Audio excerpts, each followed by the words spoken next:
तुम्ही नसता तर नसते झाले शिवराय आणि शंभू छावा, तुमच्याशिवाय नसता मिळाला आम्हाला स्वराज्याचा ठेवा. स्वराज्य निर्मिती हे केवळ स्वप्न नाही तर संकल्प आहे, असा विचार ज्यांनी छत्रपती शिवाजी महाराज यांच्यामध्ये रुजवला, त्यांना तो शिकवला, त्या राष्ट्रमाता राजमाता माँसाहेब जिजाऊ यांची आज जयंती. या जयंतीच्या निमित्तानं व्यासपीठावर उपस्थित असलेले सर्व मान्यवर आणि राजमाता जिजाऊ यांच्या ऊर्जादायी विचारांना अनुभवण्यासाठी उपस्थित असलेल्या सर्व बंधू आणि भगिनी यांना माझा मनापासून नमस्कार. पूर्ण नाव जिजाबाई शहाजीराजे भोसले, जन्म 12 जानेवारी 1598, देऊळगाव, सिंदखेड राजा, जिल्हा बुलढाणा. आई वडील लखुजीराजे जाधव, म्हाळसराडी जाधव. राजवातांचा बालपणाचा काळ सुद्धा प्रेरक होता. वडील पराक्रमी मराठी सरदार असल्याने त्यांच्या प्राथमिक शिक्षणात धाडसी खेळ, युद्धकला, भाषा ज्ञान, राजनीती आदींचं शिक्षण त्यांना मिळालं. याची उपयुक्तता नंतरच्या काळात राजमाता यांनी शिवरायांना घडवताना अचूकपणे सिद्ध केली. जिजाऊंचा विवाह मालोजीराजे भोसले यांचे पुत्र शहाजीराजे भोसले यांच्याशी झाला. रयतेला आत्मविश्वासाने आणि स्वाभिमानाने जगता यावं यासाठी माँसाहेबांनी स्वराज्याचं स्वप्न पाहिलं. शौर्य, स्वाभिमान, निर्भयता, ठामपणा, सद्गुण आणि दूरदृष्टी हे राजमाता जिजाऊंच्या व्यक्तिमत्वातील महत्वाचे पैलू मानले गेले. शहाजीराजे यांनी जिजाऊंना सोबत घेऊन स्वराज्य निर्मितीसाठी पावलं टाकली. मोठ्या हिमतीनं व कणखरपणे माँसाहेबांनी शहाजीराजेंना साथ दिली. माँसाहेब जिजाऊ या संस्कारी, पराक्रमी असे छत्रपती शिवराय घडवणाऱ्या आई होत्या.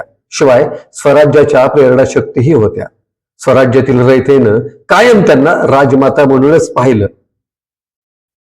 17व्या शतकात पराक्रमी सरदाराच्या पोटी जन्माला आलेल्या माँसाहेब जिजाऊ पुढे स्वराज्य निर्मितीच्या प्रेरणास्त्रोत ठरल्या. राजमाता जिजाऊ या चरित्र ग्रंथात मारोतराव कन्नमवार लिहितात की सगळ्या बाजूने प्रतिकूल परिस्थिती असूनही जिजाऊंचं धैर्य खचलं नाही. अंगीकृत ध्येयापासून किंचितही त्या विचलित झाल्या नाहीत. शिवाय शिवबाला सतत प्रेरणा आणि प्रोत्साहन त्यांनी दिलं. छत्रपती शिवाजी महाराज यांना रामायण, महाभारतातील गोष्टी व प्रसंग या आधारे जिजाऊंनी महाराजांना जीवन तत्वज्ञान समजावून सांगितलं. जिजाऊ महाराजांना सांगत की परस्त्रीशी कसं वागावं हे कळलं नाही, तिचा अपमान केला म्हणून कौरवांना सारं गमवावं लागलं. सीतेचं अपहरण करणारा रावण सुद्धा नष्ट झाला. यासाठी राजे आयुष्यात परस्त्रीचा आपल्या हातून कधीही अवमान होणार नाही, अवहेलना होणार नाही याची काळजी घ्या. परक्या स्त्रीला माता आणि बहीण माना. एके बाजूला स्वराज्य निर्मितीचं स्वप्न तर दुसऱ्या बाजूला छत्रपती शिवाजी महाराज व धर्मवीर छत्रपती संभाजी महाराज यांना अतुलनीय पराक्रमासाठी राजमाता जिजाऊ प्रेरणा देत राहिल्या. स्वराज्य निर्मितीचं स्वप्न त्यांनी पाहिलं आणि अखेर ते छत्रपती शिवाजी महाराज यांनी पूर्ण सुद्धा केलं. स्वराज्य निर्मितीच्या प्रेरणा स्रोत राहिलेल्या राजमाता माँसाहेब जिजाऊ यांचं 17 जून 1674 रोजी वयाच्या 76व्या वर्षी किल्ले रायगड जवळील पाचड या गावी निधन झालं. माँसाहेब जिजाऊ यांना विनम्र अभिवादन.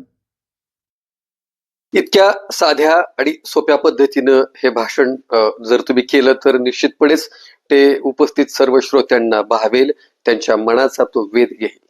धन्यवाद.